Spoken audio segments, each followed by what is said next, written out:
Hello, welcome to Kingdom Life. I hope everyone's doing well, and please join us for worship.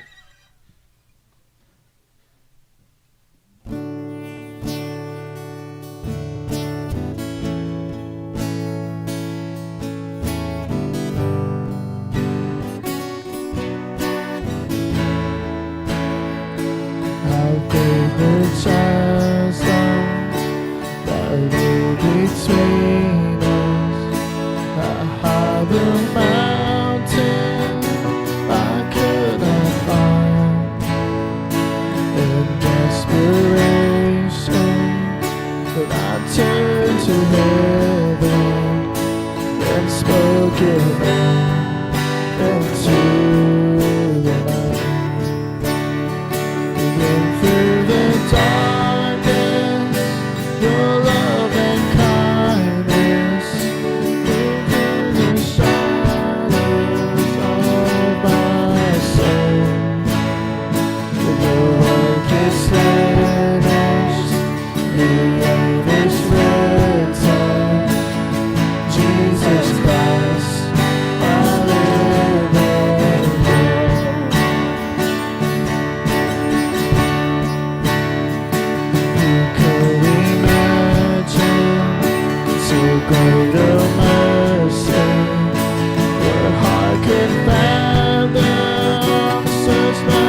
ask you to be with us as we hear tonight, Lord.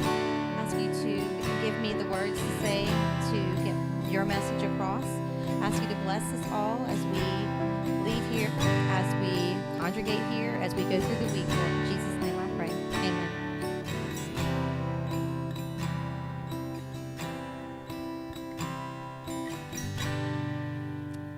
Hello, everyone. All right, special treat. I'm speaking tonight. Yay!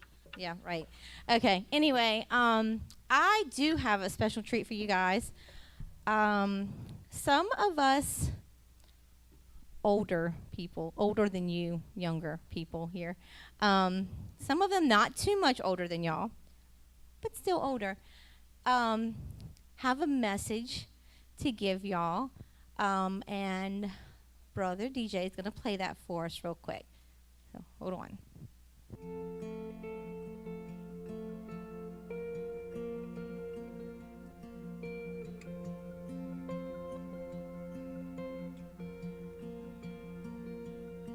When he told you you're not good enough, when he told you you're not right, when he told you you're not strong enough to put up a good fight, when he told you you're not worthy, when he told you you're not loved, when he told you you're not beautiful, you'll never be enough. Fear, he is a liar. He will take your breath, stop you in your steps. Fear, he is a liar. He will rob your rest, steal your happiness. Technical difficulties. Hold on. Cast your fear in the fire, 'cause fear, he is a liar.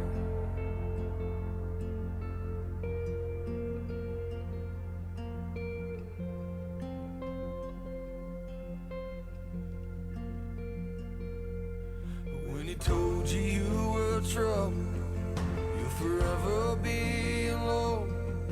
When he told you you should run away, you'll never find a home. When he told you you were dirty, that you should be ashamed. When he told you you could be the one, the grace can never change. Oh, fear, he is a liar. He will take your breath, stop you in your steps. Fear, he is a liar. He will rob your rest, steal your happiness. Cast your feet in the fire, 'cause fear, he is a liar.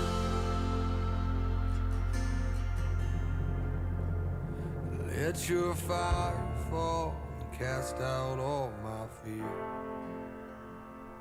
Let your fire fall, your love is all I fear. Let your fire fall and cast out all my fear. Let your fire fall, your love is all I fear.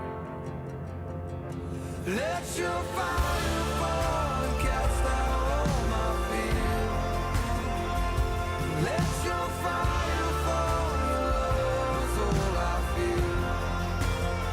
Oh, let your fire fall and cast out all my fears. Let your fire fall, your love is all I feel. Oh, fear, he is a liar.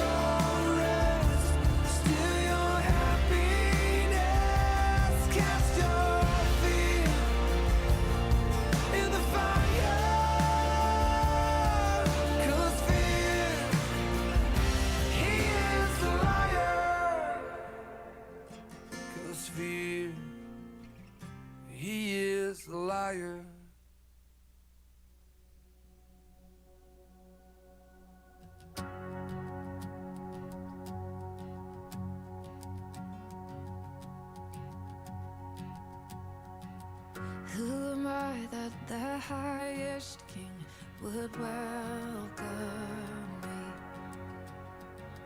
I was lost, but he brought me in. Oh, his love for me. Oh, his love for me. Who the Son sets free, who is free indeed. I'm a child of God, yes I am. Free at last, he has ransomed me, his grace runs deep. While I was Okay, so that was just a little message to y'all to remind y'all how amazing you really are. You can turn the lights on if you want to. Anyway, if you could see yourself through anyone's eyes, like if I could see myself through, say, my husband's eyes, or if I could see myself through, like, my mom's eyes, who, I don't care what anybody says, I'm her favorite. Anyway, and like, you know, like if I would think like the absolute best about myself, right? I wouldn't think I was fat. I wouldn't think I was ugly. I wouldn't think I wasn't enough. So like, I'm gonna call on some people, and if you just tell me who, if you could see yourself through blank's eyes, tell me who it would be. Like Braden, if you could see yourself through whose eyes would you want to see yourself through? Like, who do you think loves you on this earth more than anybody else? Thinks the very best of you? Your dad. All right. Corinne.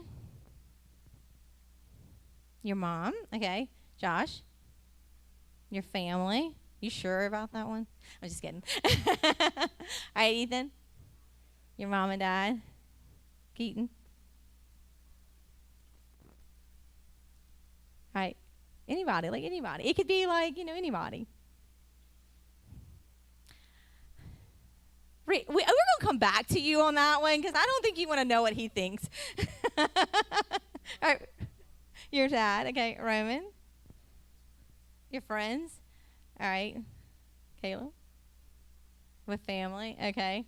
What about you, Alexis, back there thinking she's going to get away? Who do you want to see yourself through? Your parents?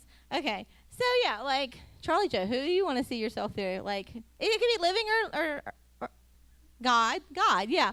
Exactly. If we could only see ourselves the way our loved ones see us. But then imagine how we would see ourselves if we could see ourselves how God sees us. Like, my goodness. Like my mom thinks, you know, like I said, I'm sure she thinks that I'm just her perfect little angel, like perfect little daughter, whatever. Even, yes, now at 40 plus years, she is like, yeah, that's my daughter. You know, I think she's gorgeous, right? But the way God sees us is just like mind-blowing, like totally, absolutely mind-blowing. And why can't we see ourselves the way that he sees us? Like, why don't we think the way he thinks about us? Because fear is a liar. And it should be coming up because I didn't cue him because I'm not very good at this. Because we have fears that we will not be accepted. We fear that we're not good enough. We fear that we can't do this. We can't do that. Am I really loud? We just have fear. And fear is a liar. It's just a liar. Fear is Satan dressed up all nice and fancy because God is the truth. And he tells us that we are enough. He tells us that we are good. He tells us that we can do anything with him. I mean, what's everybody's favorite Bible verse? I can do anything through Christ who strengthens me. Right? Did I say that right? I don't know. I'm terrible about butchering stuff. Close enough. I paraphrased this, Brother DJ says. Anyway, so what's the next slide? Because I don't have it in front of me because I didn't print it out and I should have.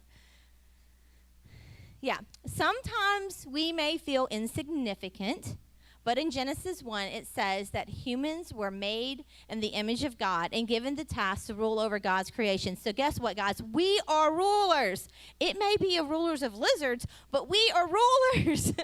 We rule over the animals, the fish, the birds, the insects, the slithery, sneaky snakes. We are rulers. Even if we are fearful of them, we still rule over them because fear is a liar.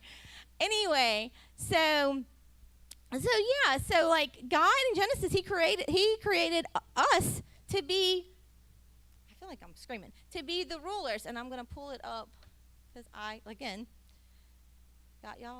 sorry. I tried to be very prepared. It just didn't work out. Okay, in Genesis 1:26, then God said, now let's make humans who will be like us. They will rule over all the fish in the sea and the birds in the air. They will rule over all the large animals and all the little things that crawl on the earth. So God created humans in his own image. He created them to be like himself. He created them male and female. So why don't we think we're enough when we're created in the image of God? Like, how can that not be? Like, I don't understand. Like, I don't know why I'm guilty of it too. I'm always saying, man, I'm so fat. Man, I'm so this. I can't do that. I'm not smart enough for this. I'm always telling myself that. And we are our biggest enemies. We really are. Because we let Satan get in our heads and talk to us and tell us, oh, you can't do that. Oh, you're not smart enough for that. You're not pretty enough for that. Blah, blah, blah, blah, blah, blah, blah. We need to tell him to shut up, back off, because you're a child of God. So that means you're a prince or you're a princess, because your Father is the King of Kings. That's all there is to it. Go to the next slide, please.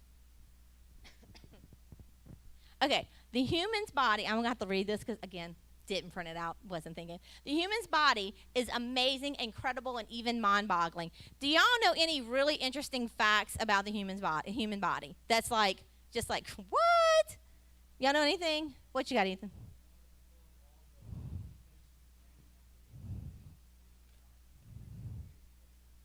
Josh, if you sure about that? Are you sure? Because, I think, no, I'm just kidding. I'm kidding. Do you know that the brain produces enough energy to light a light bulb? That's interesting to me. Like, boop, you know why a little light, when you get an idea, well, we can actually light that up if we knew how to convert that. All right, anybody else know anything interesting about the body? About anything about the body that's like, that's not on my screen, Braden? Okay, well, I'm going to give you one. If all the DNA in your body were uncoiled, it would stretch out to about 10 billion miles, which is from Earth to Pluto and back. That's just the DNA in your body, all right? Blood makes up about 8% of your total body weight. Drain me. I could lose 8 pounds right here. I'd be dead, but I could still drain it. I could still lose it. All right. Your tongue is made up of 8 interwoven muscles, similar in structure to an elephant's trunk or an octopus's tentacle. See, we're more like animals than we thought, right? No. If you were to take an adult's blood vessels, lay them end to end, they could circle the Earth's equator 4 times. 4. That's a lot. Like, how can that be in me? I don't understand that. Don't get it? Google says it's true, so I guess it is. I don't know. I have no way of proving it, but just saying. All right. Humans glow slightly, just not enough for the human eye to detect. So when they say you glow when you really are, how about that? Anyway, so, yeah, like, that's pretty cool and stuff. But, our body is amazing. And how did we just poof? There's humans running around the earth if God didn't make us. Because God made us, right? And he made us in his image. And if our body can do all that stuff, why aren't we good enough? Why do we doubt ourselves? Hello, I can light a light bulb. I'm pretty darn cool. That's the way I need to look at it, right? All right, next one. All right, in Psalms 139, 13, 16. I think I do have that one right here. It says, you formed the way I think and feel. You put me together in my mother's womb. I praise you because you made me in such a wonderful way. I know how amazing that was, and I must have went further than what I was supposed to. But anyway, so God like formed us like clay, and in our mom's belly, like He formed us in our mother's womb. He put every strand of hair in our head. He gave us every fat cell we have on our body. So accept that fat and be happy about it. Whew, yes. Anyway, He put every little flake of color in your eyes. He webbed all the muscles and all your skin. He knitted it together like a masterpiece. So you're a masterpiece. Think of yourself as a masterpiece. And I know I'm forever preaching to y'all about know your worth, know your worth, know your worth, know your worth. I am forever preaching about it. I'm sorry. It's just something in my heart because I know so many people that do not know exactly how much they're worth. And I'm going to tell you how much you're worth at the end of this video. And it's going to blow your mind. All right, next.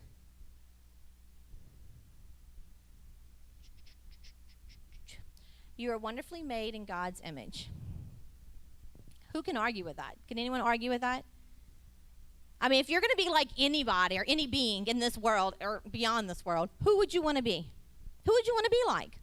Except for Elon Musk. Anyway, another story there. But, like, if you could just be like anyone, I would take being like God over Elon Musk, who has all the monies, all the dollars. No, I don't want that. You know, what is the world good if you sell your soul, right? What is it good for if you sell your soul? Because once you leave here, this is temporary. This is my temporary home. I'm going to be out of here. I'm going to be flying. First flight out that God has prepared for me, I'm out of here.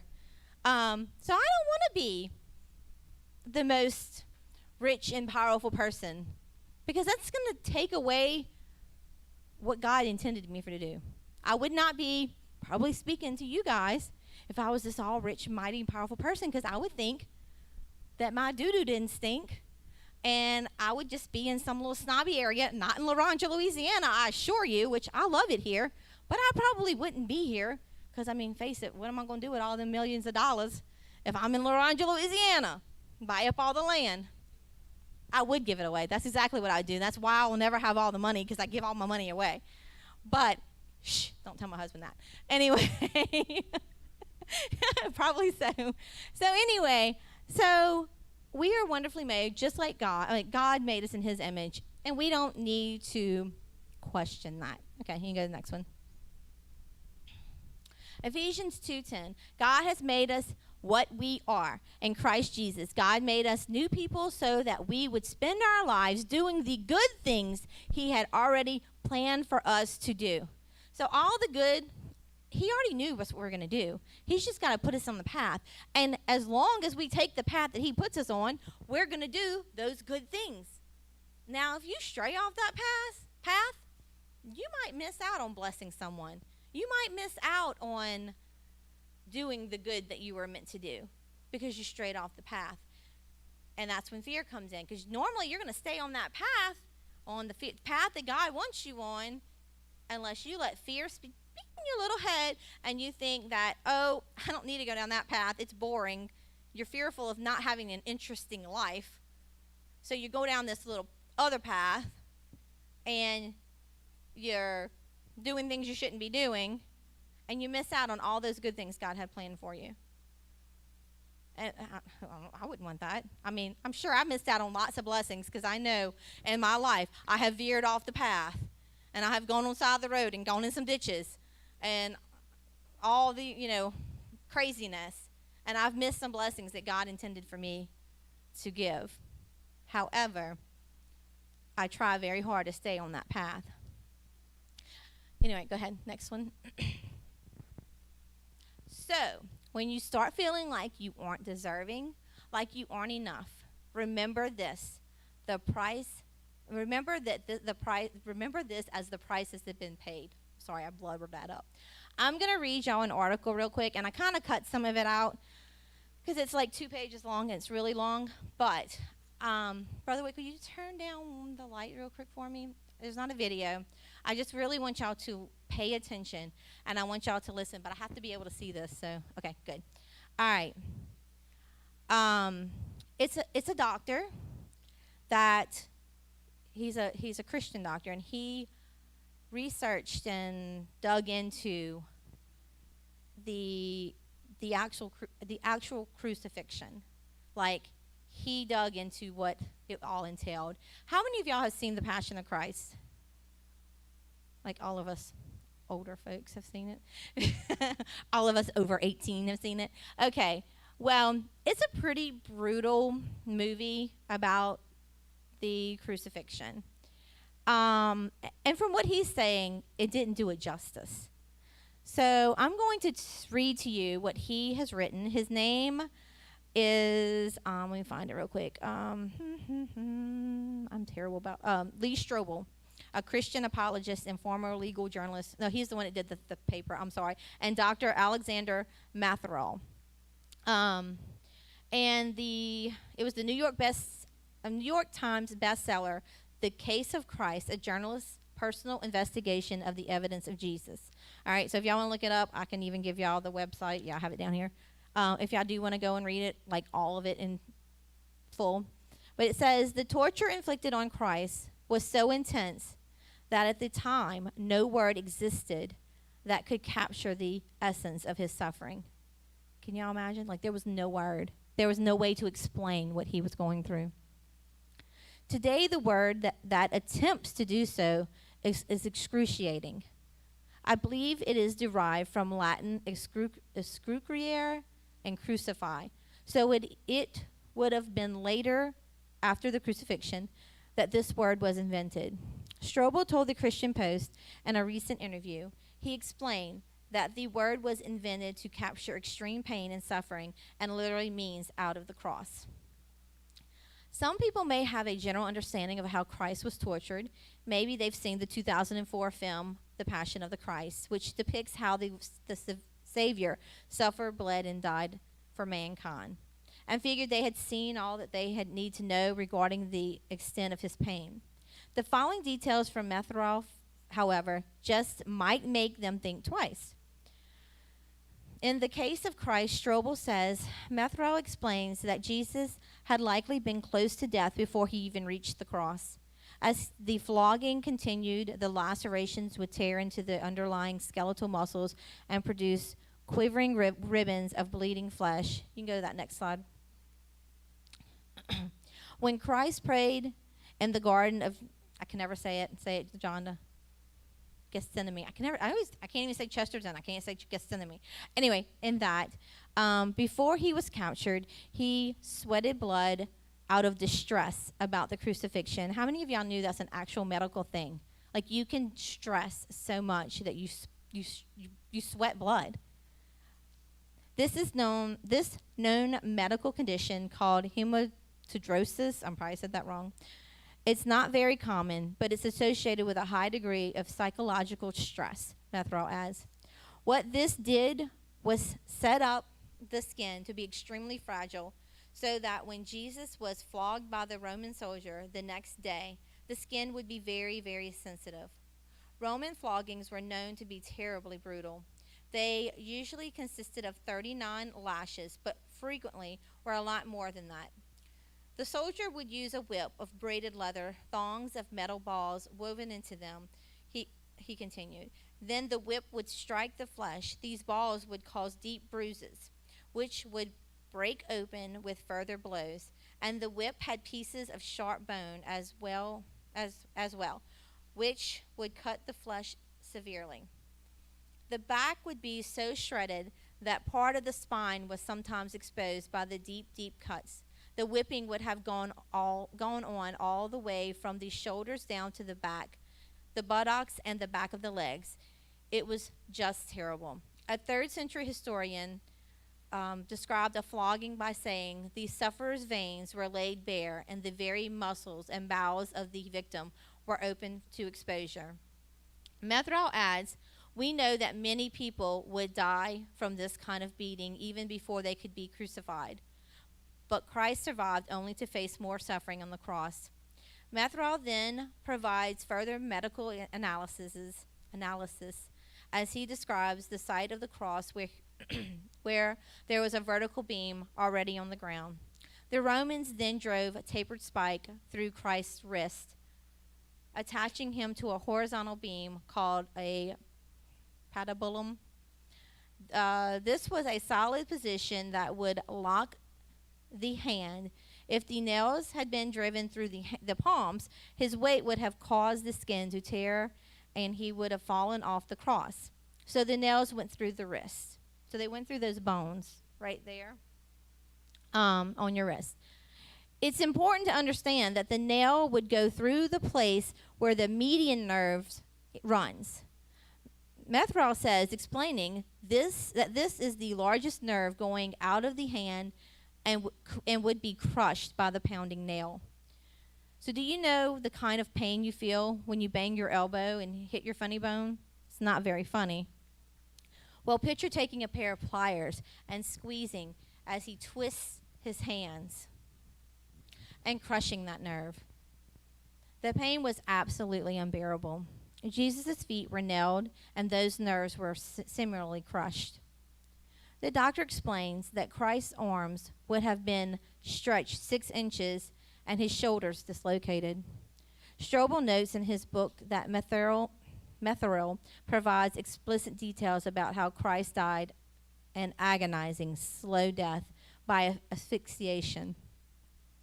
The doctor explains that the stress of the diaphragm put on the chest into the inhaling position, and that in order to exhale, Christ would have to push up using his painful feet in order to relieve pressure on the diaphragm and temporarily exhale. In doing so, the nail would tear through the foot, eventually locking up against the tarsal bones. Methrall said his breathing motion would go on and on, Christ scraping his shredded back against the coarse wood until he became completely exhausted and unable to push and breathe. As the person slows down his breathing, he goes into what is called respiratory acidosis. The carbon dioxide in the blood is dissolved as carbonic acid, causing the acidity of the blood to increase. This eventually leads to an irregular heartbeat. In fact, with his heart beating erratically, Jesus would have known that he was at the moment of death, which is when he was able to say, "Lord, unto your hands I commit my spirit," and then he died of cardiac arrest. That is how much you're worth. You're worth going through that kind of pain. You're worth that kind of torture. You're priceless. And don't let anyone ever tell you different, because that man that's depicted in that picture went through literal living hell so that you all have the opportunity, and I have the opportunity, to go to heaven. Because if he had not died, we would all be going to hell. There would be no other place. Like that's where we go. That's the price he paid for all of you and me, for everyone you know. The heathens that don't believe in him and curse and spit at his name, he died for them as well. For those that are murdering other people and hurting children, he died for them. So we need to do our part and love others and love ourselves, because we can't love others if we don't love ourselves. That's just all there is to it. You have to love yourself to be able to love others correctly. So when you start loving yourself and you start loving others and living a life for God, then when you get to heaven, you get to tell him thank you, which will never be enough, because we never, ever, ever deserve what he did for us. But anytime you feel like you're not enough, you remember that you're priceless. And that was the price that was paid. And you can never pay that back. All right, I'm going to ask you all to bow your heads and to think about what I spoke to you about. And another thing real quick, like, if you've not accepted Jesus, if you've not been saved, you've not been baptized, don't leave here tonight before you do it. Just don't. Because I don't care how good of a person you are, you're not going to get to see him. Because you're not going to go to heaven if you've not already accepted him into your heart and publicly announced it. That is something that has to be done. It's biblical. It says it. So I'm going to ask you all to bow your heads, and I'm going to bow your heads, and I'm going to pray with y'all. Dear Lord, I thank you for the love that you've given us. I thank you for always having our best interest at heart, even when we do not think it's the right thing or not what we're supposed to be going through. Thank you for having your hand on us, gently guiding us through this life. I ask you to please nudge us a little harder when we don't want to listen. I know you're a kind and you're a loving and you're not an intrusive God, but sometimes we need to be pushed in the right direction. Lord, thank you for all the blessings. Thank you for everyone here tonight. Please watch over us as we go home. In Jesus' name I pray. Amen. Bye, everybody out there in online world or whatever. Come back here Sunday and see Brother DJ.